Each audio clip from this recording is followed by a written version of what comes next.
Hello, and welcome to Cry Havoc Wargaming, dedicated to bringing you the uncommon. For those of you who haven't met me, my name is Ron, and today we're going to do a how to play video of 95th from 2 Hour Wargames. So let's get started.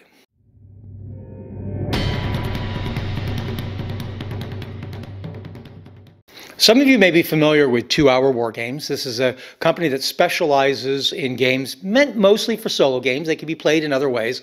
Their most famous product is probably Nuts, and they're all designed using their reaction system, and we're going to talk a little bit about what that means when we get into how the game works. This particular one, 95th, is one of the newest ones.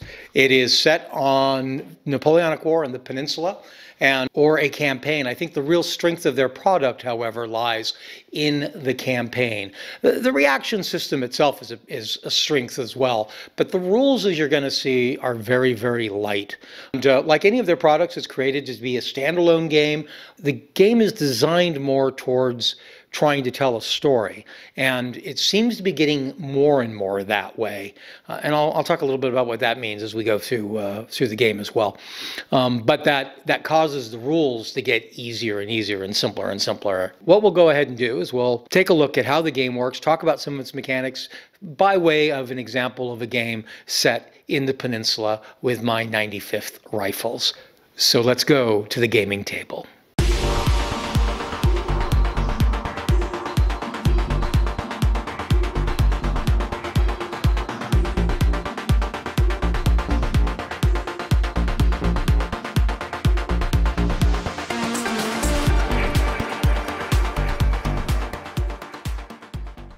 So here I have the table set up for the game that we'll be playing today. This is a scenario called Cacabuelos.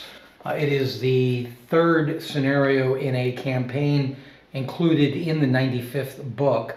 The encounter is daytime. There are half D6 PEFs modified by the previous results. We have two. One of them is just here in the center of the table at that shrine, and the other is around the farm buildings there in the middle.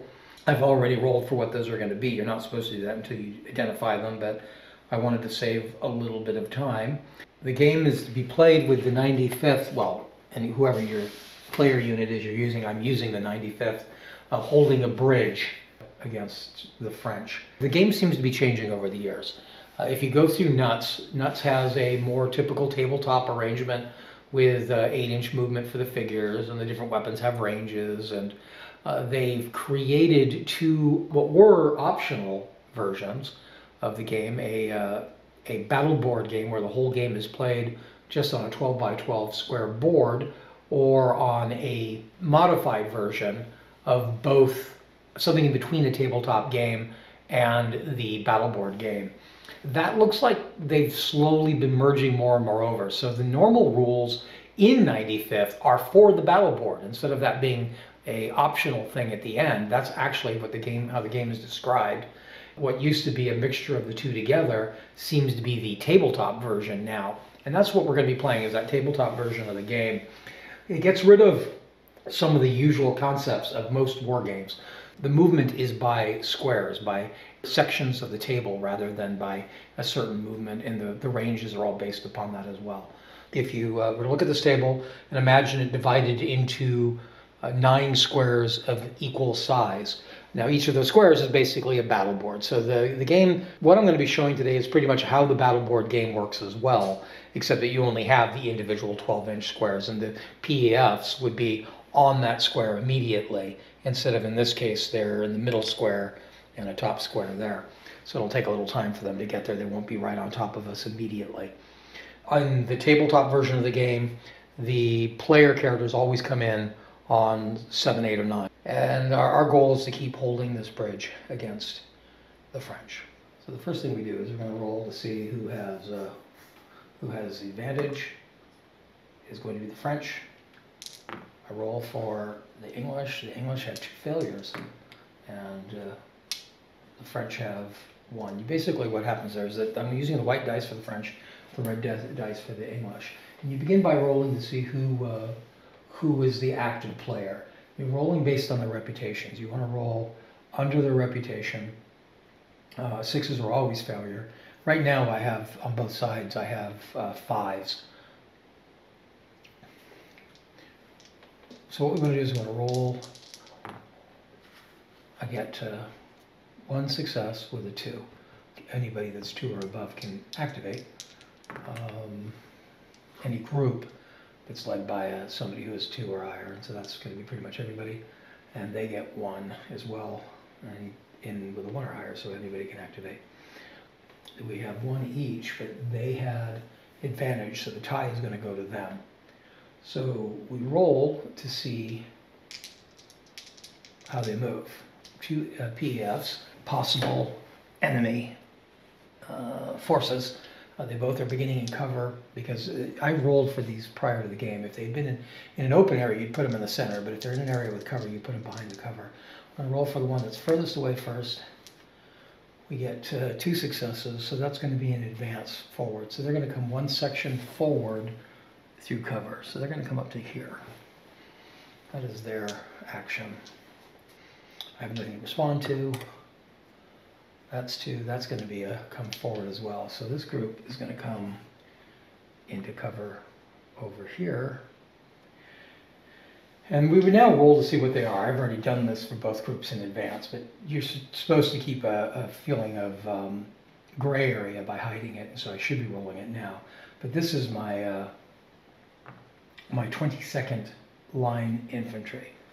So they're showing up over here, coming into cover.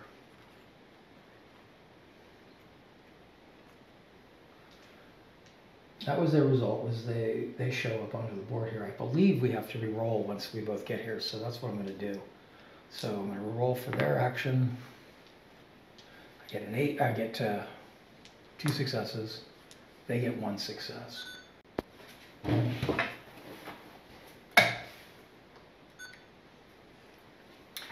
So they rolled 1 success, I rolled 2 for the British. So the British are active.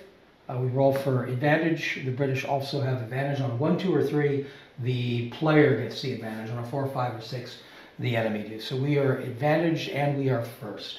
And we're going to be shooting. We're going to shoot. We shoot, line up who your targets are, and shoot one at a time.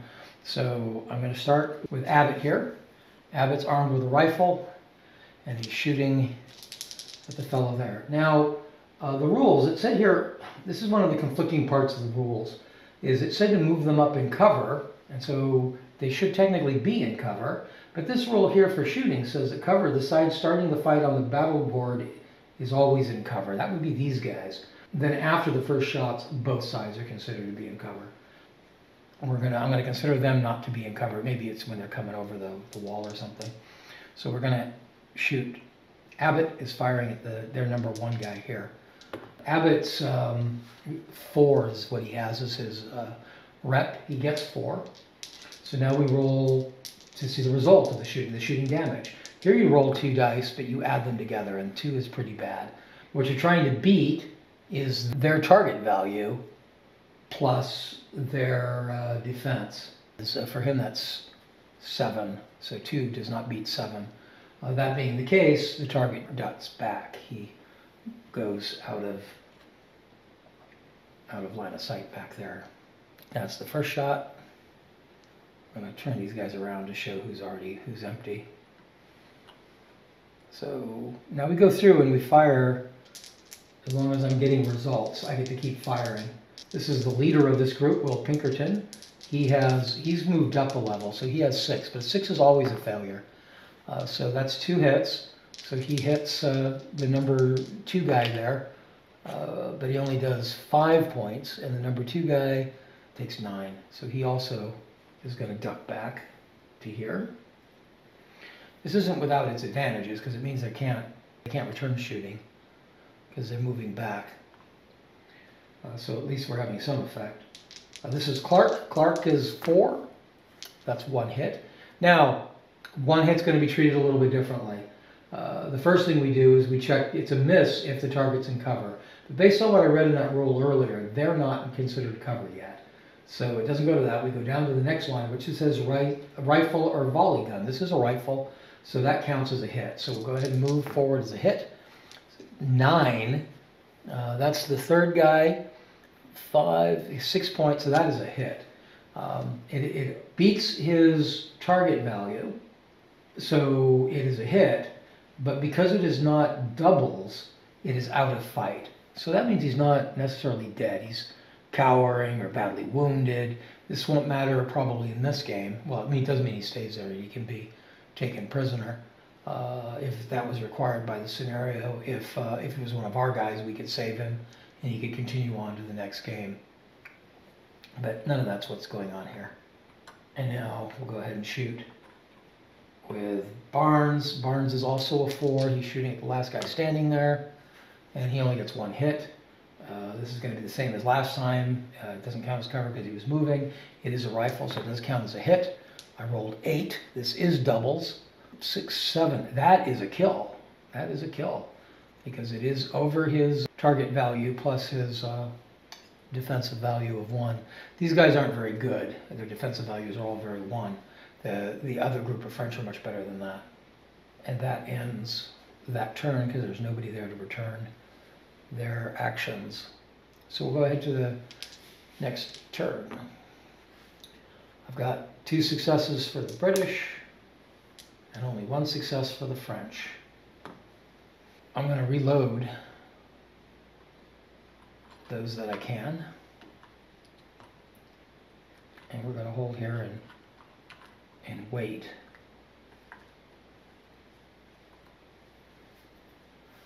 Reloading is an action. They reload, they wait for something else to happen. This goes to the other side then. The 2 that duck back recover and come forward back in. They are in cover.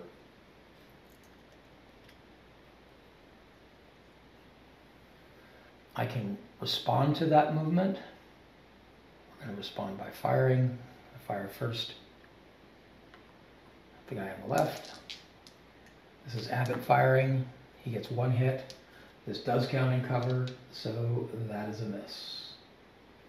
Then I'm going to fire Pinkerton. Pinkerton hits with 2. That counts as a hit. He gets 3 dice because he is, I forgot that earlier, eagle-eyed. So what he does is he rolls 3 dice and he takes the 2 best, so that is 9. And his target, 7, so that's a hit. It is not doubles, so he is out of the fight. But he cannot respond because it's out of the fight. Oh, the miss could have responded. So he should have fired back at Abbott. He's got 3s, 1 hit, so that would have missed anyway. And now he's unloaded. Clark shooting. Clark's got 4s, 2 hits, only for 3. That just causes another pullback. He's taking casualties. He has to roll to continue at all. The will to fight roll. So the will to fight roll again is you're rolling on your reputation. He only gets 1 success. 1 figure leaves the battle board. There's only 1 figure left, so basically he has been driven off. So that unit is no longer a threat. Now we'll roll for the action. So 2 successes against 2 successes. We should have rolled, and advantage goes to us. But we're just going to say that this is when the reloading would have happened. We roll for the elites. The elites get 2 successes. That's going to become forward into close. So this is the second light infantry climbing over the wall. These guys are badder than that last group we just saw. They come over that fence line, and we are now into action. I think that's how I've been doing it. So 2 successes for these guys, 2 successes for them, but the advantage is on them. So they're going to go first. So the first thing we're going to do is we're going to shoot They're number 2. He has a reputation of 3, and he's shooting at R. Davis. That is 1 hit. Davis is in cover, so it does not have an effect. Davis can shoot back. Davis is reputation 4, shooting at that same guy. That's 2 hits. They count as open because they're just got here, so that is a successful hit. So we roll 5, 6, 7. Frenchie can probably stop that. That one has 11. So this gives you an idea what I meant earlier. These guys are a lot rougher, but he is going to pull back. But they're a lot harder than the other group was. Now this is their action, so this one's going to shoot next. This is their number 4. His reputation is 4. He's going to shoot at Clark there. He gets 2 hits. We roll to see what his damage is. It's 7. Clark is 11, so he is going to pull back over to here. This one here, number 1, he shoots at 5. He's shooting at Pinkerton. He gets 1 hit on Pinkerton. Pinkerton's in cover, so that won't do any good. But Pinkerton's going to shoot right back. Pinkerton has Eagle Eye. That's two successful hits. So it is 8. That's not enough, so he's going to fall back. Their number 3 is shooting. Reputation 3, that's 2 hits. That's going to be a hit. He's shooting at Pinkerton as well. 6, that won't knock him out, but it will cause him to fall back. So Pinkerton falls back. Number 5, he's got 3s. That's 1 hit. That's not going to do anything because he's in cover. So Abbott shoots back. Abbott hits on 4s. That's 2 hits. So that's a successful hit. For 9. But that's not enough, so that's just going to drive him back. We'll go ahead and roll to see if they have the will to fight. Nobody's down on our side, but some have driven off. Nobody's down on their side either. I should be doing this twice as often as I've been doing it. It's actually after each side finishes its shooting. It does seem to be regardless of whether or not they've taken any damage. So we'll roll the British. That's only 1 success. 1 figure leaves the battle board. That would be Skiddish's first. I don't have any. Then Duckbacks will leave next. It's going to be Clark. So Clark deserts. And now for the French side. The French side get 2 success. They haven't 50% out of the fight, so they get to carry on. We roll. French still have the advantage. We have 2 successes for the British, and 2 successes for the French, but because the French have the advantage, they go first. I'm going to go ahead and reload. Come back. Come back. And come back. Working their way back to the field. I'm going to shoot with Abbott. Abbott's going to shoot this guy here. Number 4. He gets only 1 success. That's because he's in cover. It's not going to matter. And that guy's going to shoot back. 2 successes. That's 5. He's a Hawkeye. Whoops. He's Hawkeye, so he gets 3 rolls. Takes the best, that's 8. It's not going to be enough to get Abbott. Davis is going to shoot. Davis is 4. 1 hit, that's not going to hit. And number 2 is going to shoot back. He's got 3s. That's 1 hit. That's not going to take him out. But he's empty, so he can't return fire. 5. He's going to shoot. Ooh. 2 failures. And lastly, we're going to move Pinkerton back into the fight. So this goes to their turn. going to start with the guys that are loaded. Number 3 is firing. That's number 2 actually. He's got 3s. That's 1 hit, so nothing on this one. Number 1. He's got 5s. That's 2 hits. That's a hit. He's Hawkeye. So that's an 8. On Barnes, that doesn't get him. And lastly, number 5, he needs 3s. That's 1 hit. That won't do anything. These 2 are going to reload. These ones reload. 2 successes for activation and 2 successions, but the advantage this time goes to the British. So these guys are reloading. Pendleton is shooting. He's shooting at this fellow here, number 2. He gets 2 hits. 2 hits on number 2. He's eagle-eyed. He needs 11. He got 12, and that's doubles. So that is a dead. He is downright dead. I forgot I had to roll. Before that, I should have rolled for the... That's 2 successes, they stay. And that's 2 successes, that stays. All right. So now, now that happens. The shot, he's down and he's dead. There's no reaction. He's unloaded. Abbott's going to shoot.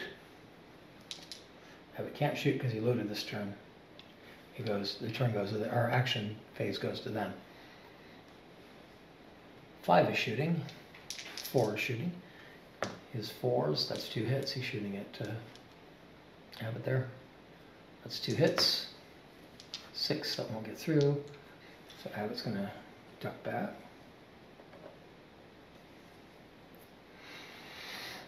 And load, load, and load. Pinkerton loads. 2 successes, they stay. 2 successes, they stay. Now we load. Abbott recovers. Barnes fires at this guy. That's 2 hits.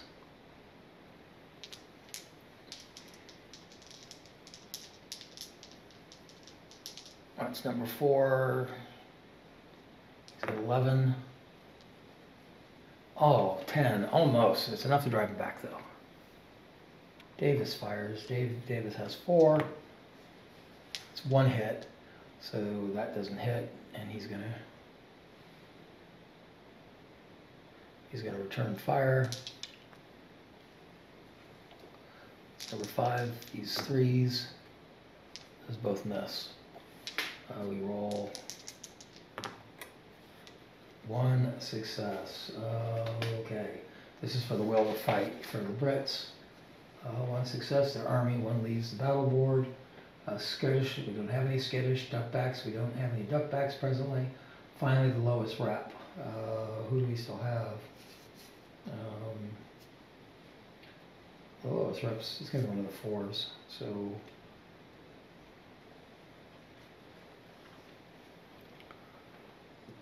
okay, another one runs off. That's not good. That's going to hurt us. But they also have to roll for that. But they get 2 successes, so they're staying put. So again, advantage goes to the British. The British have 2 successes. The French have 2 successes, but since the advantage is on the British get the action. I'm going to shoot with Pinkerton first. I'm going to shoot at this fella here. That's their number 1. That's only 1 hit though, so he's in cover. It's not going to take him out. He's going to go ahead and shoot back. That's not going to do anything either because it's only 1. Abbott shoots. Abbott. That's only 1 hit for Abbott, so that won't hit. That is 2 hits though. 2 hits back on Havoc.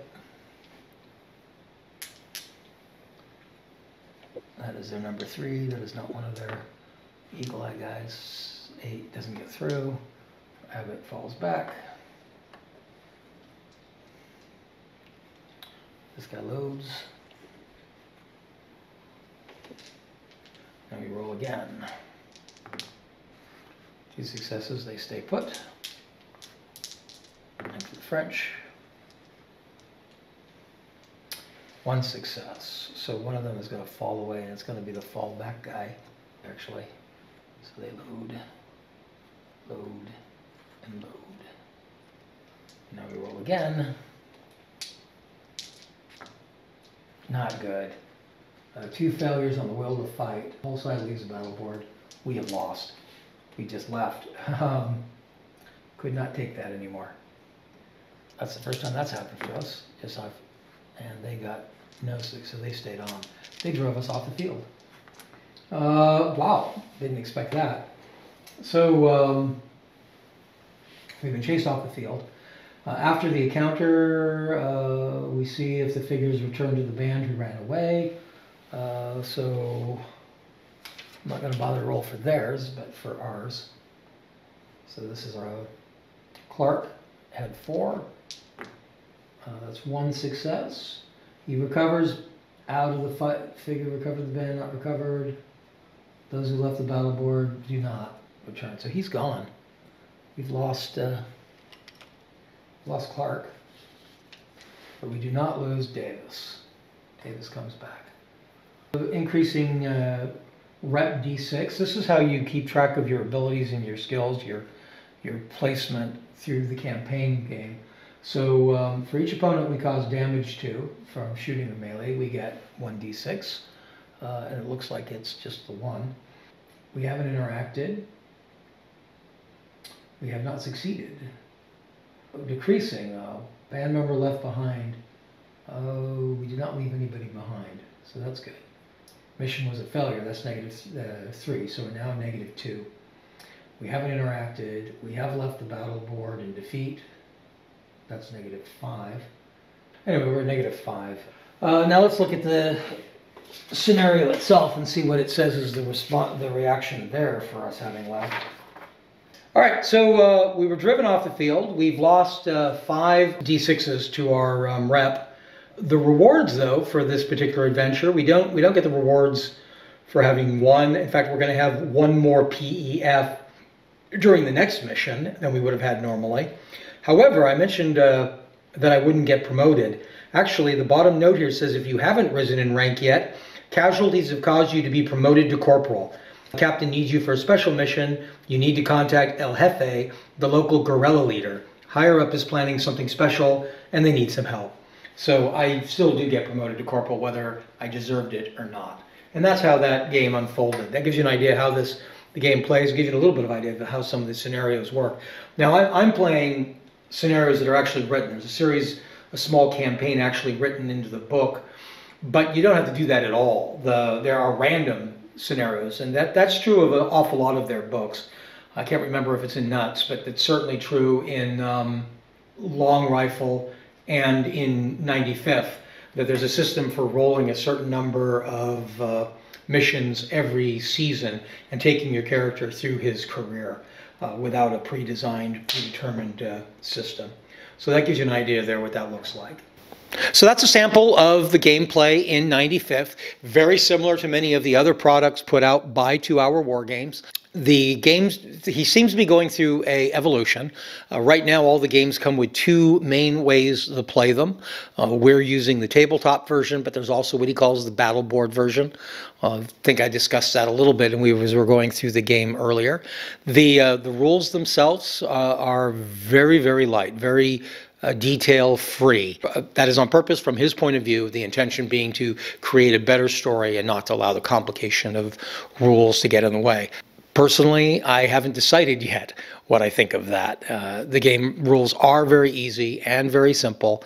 I'm not sure if they leave me feeling satisfied or not. I'll keep playing with the game and try some other things and see what I think. But Nuts is a few years earlier than this. It still has movements for normal measured movement, like a normal tabletop game. The different weapons have different ranges. Those ranges aren't very realistic for the scale of the figures.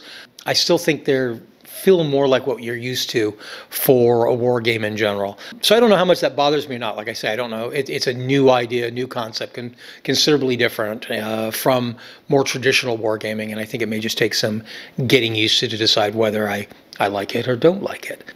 Support for the game from the author is very, very good. He's very quick to respond to things. He has a Facebook page as well as a forum. The books are available from his company to 2 Hour Wargames. You have a choice of buying a hard copy or a PDF, but he will send you a PDF when you buy the hard copy anyway. In fact, I don't have my hard copy of 95th yet. I'm using the PDF copy that I printed out while I wait. It is the Christmas season that I'm filming this, and mails are all been slowed down. I hope that gave you an idea of what the gameplay is like, at least the best of my understanding for 2 Hour Wargame. I'm pretty new to 2 Hour Wargame myself. I do have Nuts. I also have Long Rifle, but I haven't had a chance to play with them very much. So I may have made some mistakes. If you have questions or comments, or you play these games yourself and would like to point out some of the mistakes or make those comments, please go ahead and do so in the comments down below. Also, if you have any ideas for further content you'd like to see us cover here on Cry Havoc Wargaming, we look for those in the comments down below as well. If you have enjoyed this video or you have found it useful, go ahead and hit like. And if you'd like to continue to receive notifications of videos like this one that'll help you decide how better to spend your time and your money in your tabletop hobby, then go ahead and hit subscribe. Until next time, cheers.